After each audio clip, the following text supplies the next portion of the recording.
ভোটের ময়দানে এবার একেবারে অন্যরকম ছবি।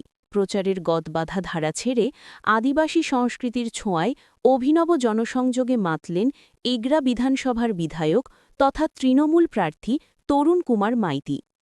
পাঁচরোল গ্রাম পঞ্চায়েত এলাকায় প্রচারে গিয়ে দেখা গেল এক উৎসব মুখর পরিবেশ। প্রার্থীর আগমনের খবর পেয়ে এলাকার আদিবাসী পরিবারগুলির ছেলেমেয়েরা নিজেরাই বেরিয়ে পড়েন রাস্তায়। হাতে বাদ্যযন্ত্র, গায়ে ঐতিহ্যবাহী সাজ, নাচের তালে তালে তারা মেতে ওঠেন আনন্দে।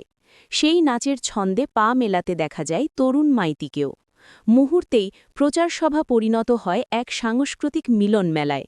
শুধু নাচগানই নয়, এলাকার মহিলারাও ফুল দিয়ে প্রার্থীকে উষ্ণ অভ্যর্থনা জানান, আশীর্বাদে ভরিয়ে দেন তাকে। সাধারণ মানুষের এই স্বতঃস্ফূর্ত অংশগ্রহণই যেন স্পষ্ট করে দিচ্ছে এলাকায় শক্ত জমি তৈরি করে ফেলেছেন তৃণমূল প্রার্থী।